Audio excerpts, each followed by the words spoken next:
Okay, so now I've spent roughly 60 hours with Village. I do want to kind of do a big review on it, my personal experience. I know a lot of opinions are going to be the same as others. I've obviously watched a bunch of reviews of the game, what people think of it.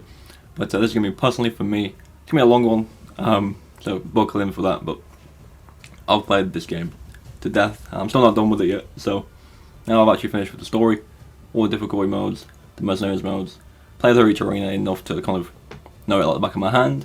I'm going to do a review of the entire game, the story, gameplay, horror elements, things that are good, things that aren't so good. There is some points in this game that aren't really as good as others, but that's with any game. But it's going to be a big review, so buckle in, and hopefully it maybe resonates with you, maybe you agree, maybe you don't. But either way, big review time, so here we go. Alright, let's start with the story. The story in this game is very connected with the first billion games in the franchise for one key thing, but that's for a different time. That's an overarching story. We're going to talk about the story specifically in Village, and essentially, in its simplest terms, that is 3 years after the Baker incident, Mia and Ethan have had a baby called Rose and have been moved to Europe by Chris, received some military training, and are just kind of living her life. For the most part, the Baker incident has been mostly forgotten by the world, but obviously still in their minds very, very, very, very prominently, especially Ethan, and this has brought some kind of rough spots with him and Mia, and they've had fights about it and stuff. But anyway, the game starts with them sitting down for dinner, and Mia getting shot to pieces. As it turns out, Chris is the one responsible, and he takes Rose with him, knocks Ethan out, who then wakes up in the woods after their Humvee has crashed, and Rose is missing. So he ends up in the village to essentially try and find and save his daughter and find out what Chris is up to. But that is not exactly how things go down. You eventually realise that a woman in the village, the leader of the village called Miranda, needs Rose as like a vessel for her daughter named Ava, who died a long, long time ago. Miranda's kind of like immortal at this point. And you find out that Rose is kind of infected with the Pneumocyte mold, like Ethan. You also find out that Ethan is as well, but she has like a lot of power compared to Ethan. Like it kind of, Ethan's infected by it, but it's part of Rose's genes, so she kind of like is a perfect vessel for it. And Miranda's plan is essentially use Rose to bring back her daughter and kind of like not possess Rose to be her daughter, but take the form of and be her daughter. And Ethan don't want any of that, so he's out here trying to save his daughter and stop Miranda. That is the main story. I think I explained it right. There's a lot more detail to it than that, but that's for a whole different video, because a lot of story points in this game are kind of bigger than the game itself. Also, the story plays out quite well.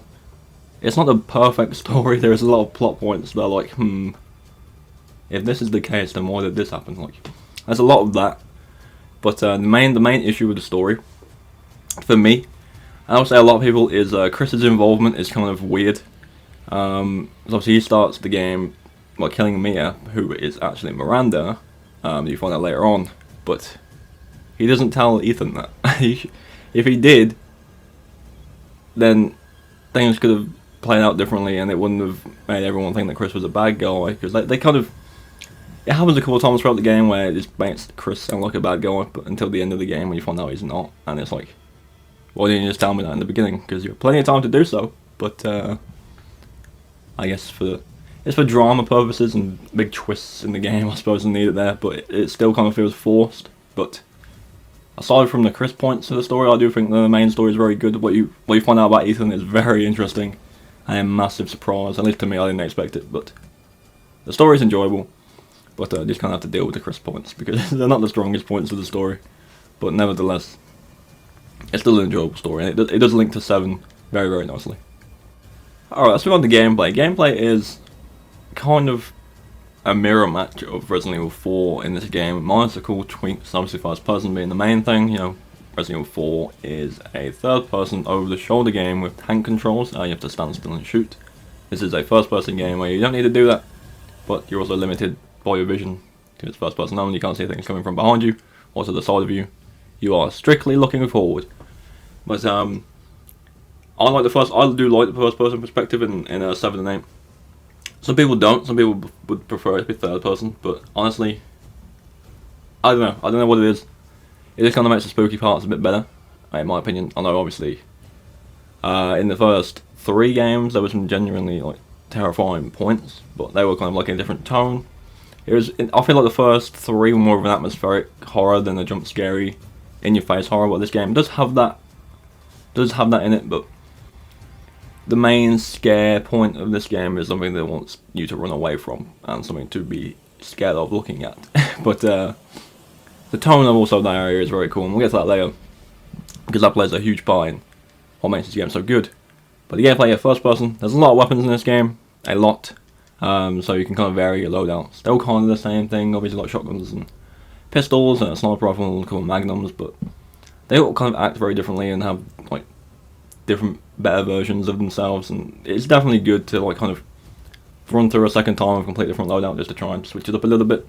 And I do appreciate the big variation of weapons compared to 7. Obviously 7's more of a take on the original game, and you're very limited with weapons in that game as well, so it makes sense in 7 that you have not got many weapons either. But I do prefer having more weapons in this game specifically, because the amount of enemies you fight in this game obviously is very, very, very similar to 4.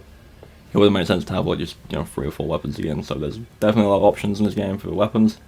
In terms of difficulty, personally, I would say if you're a Resident Evil fan like me and you've played essentially all of the games and kind of familiar with the formula of how they work, I would recommend playing hardcore on your first run.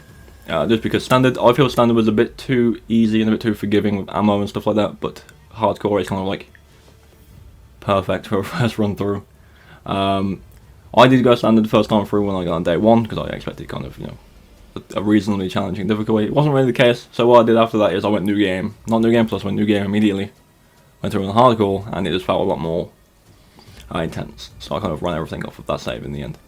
So I would definitely say, play the game on hardcore if you're a fan of the series and you're used to the formula. If you're not so much, then standard is fine. It still has some challenges, I would say, especially if you're not familiar with the kind of flow of these games, but for people who have played these games before, hardcore is something you want to definitely go for first. And then obviously being in the game you get Religious Shadows, definitely challenging, definitely mixes things up a little bit with enemy spawns and stuff like that, but it's not as hard as Madhouse, I would say, 100%.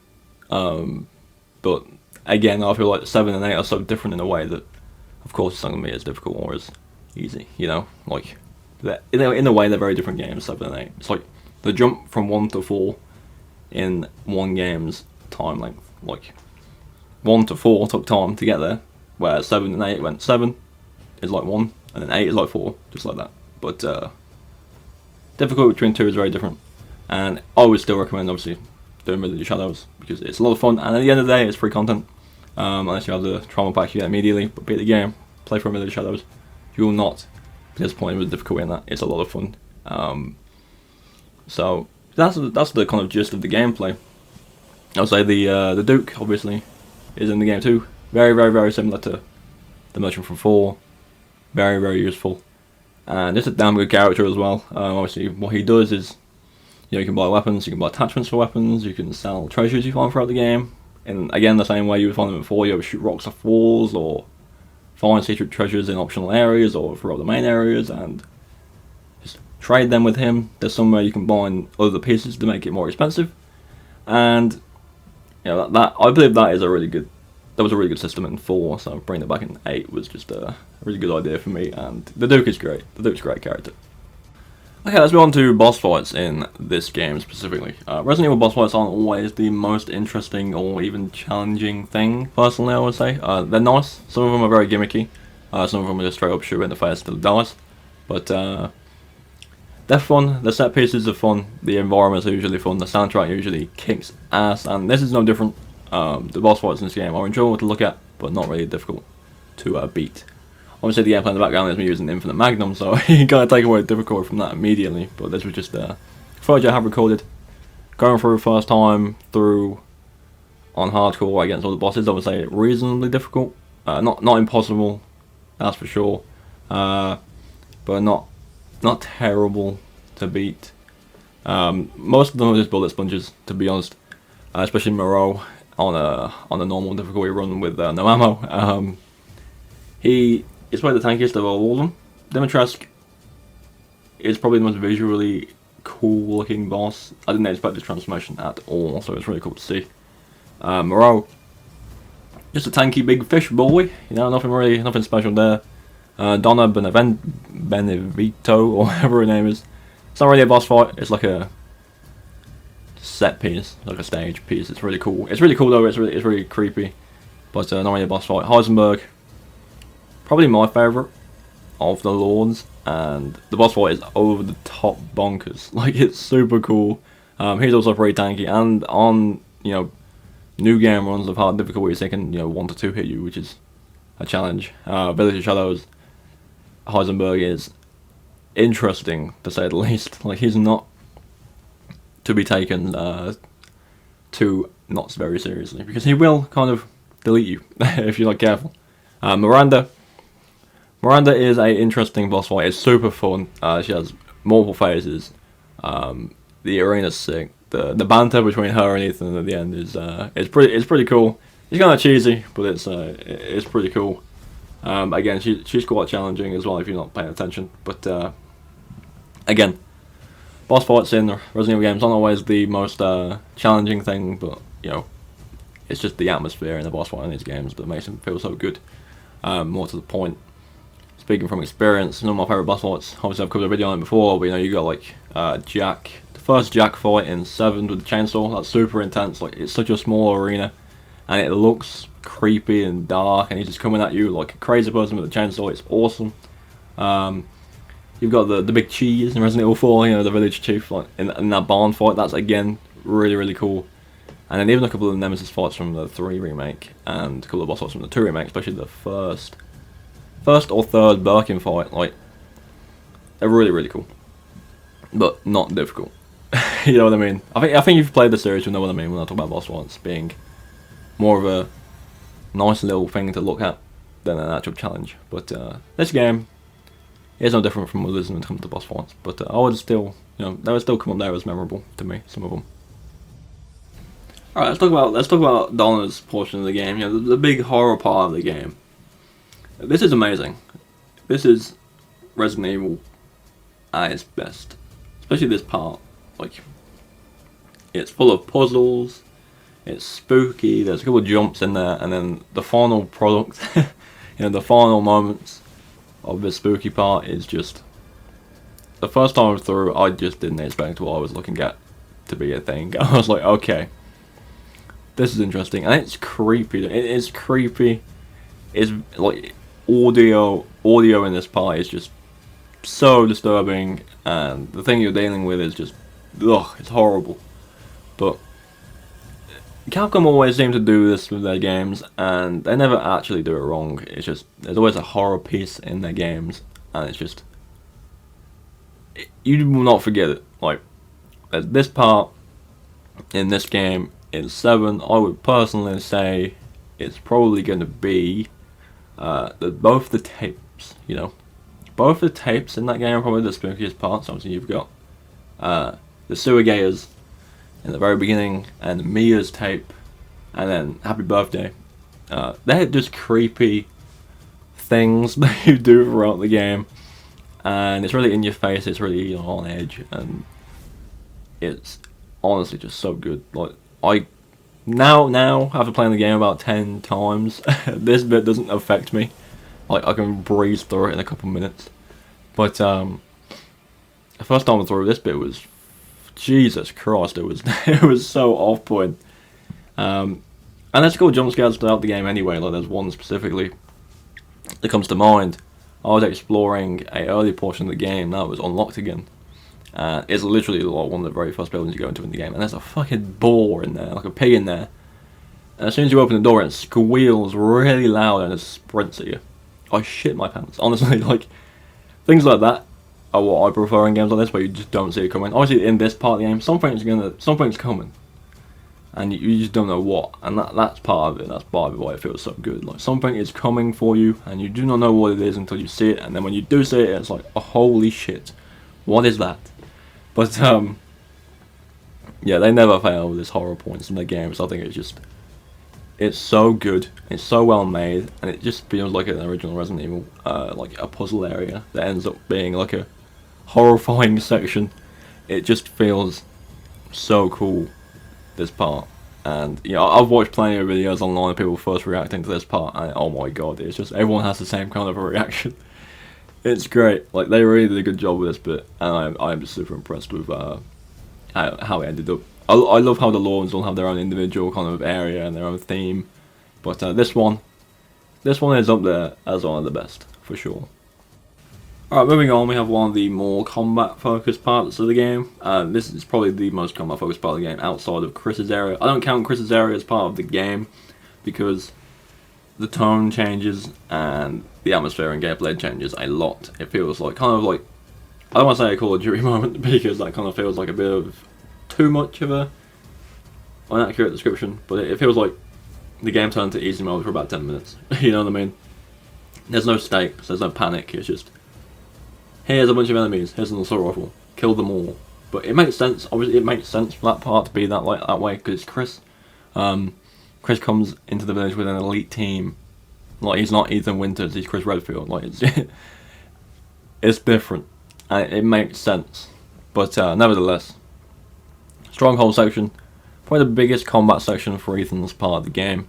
Very, very fun. Very fun. Doesn't feel too overwhelming. Obviously, the gameplay again is a run I did with Infinite Stake. But I'm talking from an experience of when I did this the first time through. There's just the gameplay I had saved on my hard drive. But yeah, with this bit, with again minimal weapons, minimum ammo, and a few weapons with decent amount of ammo in, it can be quite challenging. Like, there's a lot of enemies, especially inside. Like, the inside part, the first time through, I stayed in that arena area for a while, and things kept coming for a long time. And after that fact, obviously there's a boss right after that, and I was like, holy shit, okay, it might take a while, and it did. It did take a while to get through that. It's a very combat-heavy focused part of the game, and I'm all for it. I'm all for it. It's a nice break from the slower pace that I kind of prefer, but it's still nice to jump in at some point and go, you know what, here we go. Here's a big combat area with all the guns you've collected throughout the game you can use. And there's ammo scattered around, and enemies drop loads of money, so it's a good way to farm out some cash if you're low.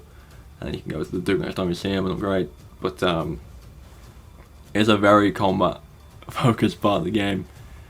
And it's enjoyable. Like, the Lycans are not to be messed with. Like, these guys are tough. They're not just zombies. They move on the hard difficulties. They move fast. They don't really wait around for you to shoot them first. They'll just attack you.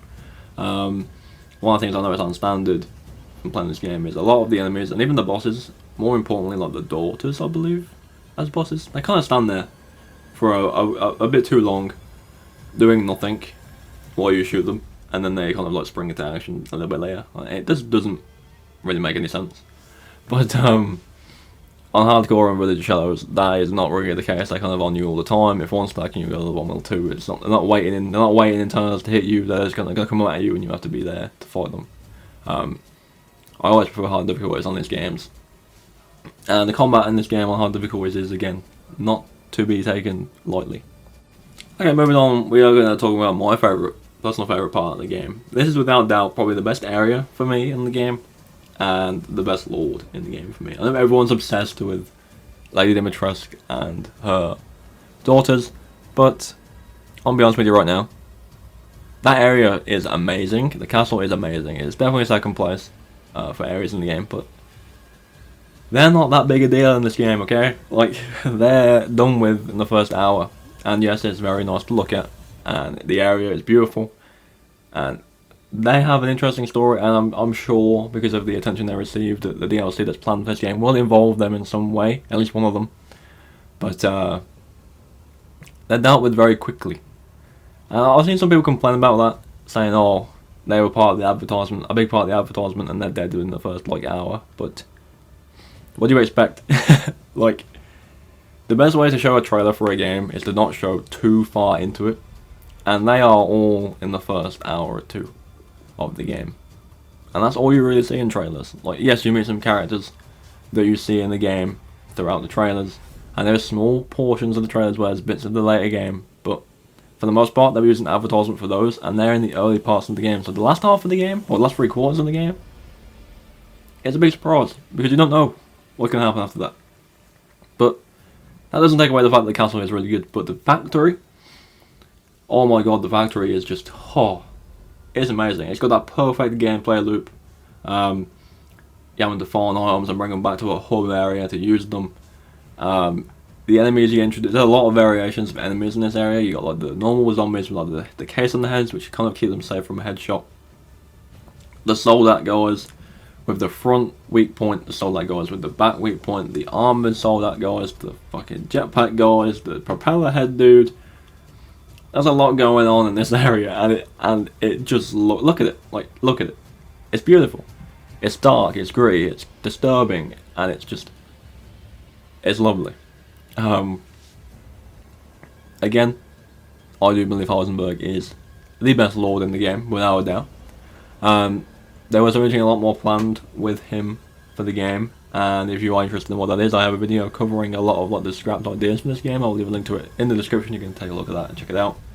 But he's great, like, and there's a lot of like interesting things to what he says and does. Like, he's not trying to kill Ethan initially. Like, he wants Ethan to help him, but Ethan don't want any of that, because at the end of the day, agreeing to help him would involve, you know, something happening to Rose, and that's not what Ethan's prepared to do. He wants Rose back. That's his priority. And these two kind of they're very opposite, but at the same time they're very similar. They're both trying to do the same thing, but in very, very different ways. They're both trying to stop Miranda from doing whatever she's doing, but one of them is in it for personal family reasons, and then Ethan's in it just for his daughter. That's all he wants, his daughter back. But there's a lot more development, I believe, with Heisenberg than any of the others. There's a lot of, obviously, lore in the game that kind of explains the others and how they were affected by the mold and who they were before, for the most part. But Heisenberg is a lot more. You can hear it. You can hear it, like, and you can tell from how he speaks and the lore you find in the factory that he's probably more fleshed out than the others, and that is a good thing. It obviously gives more potential for the others to appear in DLCs, and everyone seems to think it'd be really cool if you could either have a DLC based around specific lores and play as them, possibly, like before they got to how they were, which I don't really see the point of, to be honest, because before they were infected, they were essentially, not completely, but essentially just people. But it would be nice to do a DLC of, like, you know, things happening to other people in the village with those lords in it, but I don't think we'll be playing as them. It could happen. It could happen. I'm not predicting anything in this video. I already predicted things before, but it could happen, and I would love to see that. But no, the factory area is awesome, and Heisenberg is great, and the way this area ends is super cool. I love the boss fight. It's a bit over the top, like I've said, and you know, if you played the game, you'll probably agree it's a bit over the top, but nevertheless, this is definitely my favourite part of the game, for sure. For damn sure. Okay, for my last kind of point, I do want to kind of go over the similarities between this and 4, and then kind of between this and 7. There's not many in terms of 7. People who play 7 expected this game to kind of follow the same pattern and be a bit more scary, but there was an article going around about that. They essentially said, you know what, Resident Evil 7 was a bit too scary for most people, which I don't really see the case of being true. It's scary, 100%, but it's not too scary. Like, I don't know. But again, you know, Resident Evil is the most popular, probably, survival horror game, and you know, this is what people go to for this kind of stuff. And if Resident Evil 7 was too scary for most people, then it was too scary for most people. That's just how it is. But they do kind of add that scary factor into this game, especially with the Donna section and like other areas that kind of have a spooky vibe. But for the most part, this game obviously takes a lot from Resident Evil 4, and it is a spiritual successor to 4. That's for damn sure. It's weird for it to be a sequel to 7 and then a successor to 4. Like, that's the combination of two things you wouldn't expect. But anyway, we're gonna get into a couple of things that are kind of very similar to 4 and how they implemented it into Village right now, and then we'll kind of wrap up after that. So, thank you for sitting for nearly half an hour, but we're nearly there, I promise. Okay, so let's start off with the attach case. The attach case is a well-loved part of Resident Evil 4. It's an inventory management system that is just untouched in any other game. Like, it's brilliant. It's not as good as it is in 4 in this game, but it's still there. It's nice. It's nice to have an inventory you can manage. And I will say, the large attachment case in this game is a lot more forgiving than the large attachment case in 4, because obviously the weapons kind of each individually had a different size, and they had to be put in a very specific way, especially the rocket launcher like covered the whole line of the case. In this game, the weapons kind of aren't that big a deal to fit in, and even after that, you have lots of space for ammo and like throwables and stuff. Obviously, in this game and in 4, treasures and key items do not take up space in your attach case, so you can carry as many of those as you want. But you know, the premise is still there, you know, like, you can put fish in there if you want, and meat, and stuff like that, and that does take up space, so you have to be kind of organised. For a challenge, if you want it really to feel like how it felt in 4, don't buy the large case in this game, keep it to medium, because then it really feels like you have to actually manage it a bit more, and kind of sacrifice things for other things, but the large, just makes things a bit easy. But it's there, it's nice when it's there, people love it, I love it, and it's nice to see it there. And then finally, the big similarity here is obviously the treasures. The treasures are very, very cool. There's a lot of optional ones to find. Some obviously more valuable than others. Some require you to find more than one piece of it and then combine them together. It's just a nice way to add some extra exploration to the game. I believe there was an achievement in, I think it was in 4 and 5, I'm not 100% sure, but you have to find every single one. There's like loads of different ones, and you have to find each one. And that's not the case in this game. There's quite a lot still there, but there's not an achievement tied to it. But it has a lot of exploration, it really does. And it's a lot of fun to go out and find these things and combine them and just make a lot of money. I love it. It's just, there's a lot taken from 4 that's in this game, and it's not a bad thing. Like, people love 4, they haven't overdone it with the amount of similarities between the game. This is still its own thing. There's a lot of pieces in the game that kind of vaguely mirror it as well, like some set pieces. Very much the beginning of the game, where you have to survive the Lycan attack. Very similar to the village attack in 4, and there's a bit later on that's kind of similar too, like especially the theme of the castle. But we'll get that again. I'm gonna do a whole different video on the more specifics between 8 and 4, but it's not overdone. Well, that's the main thing I can say. It's not overdone, but we'll go over it another time. But a lot of similarities from 4, like I said, not a bad thing at all. 7's still in here. You can feel it. Like, obviously the first person thing is like the main part, but there's elements from 7 that are still in this game. But obviously 7 is more like the originals than 4. So they are very separate games, even though they are sequels.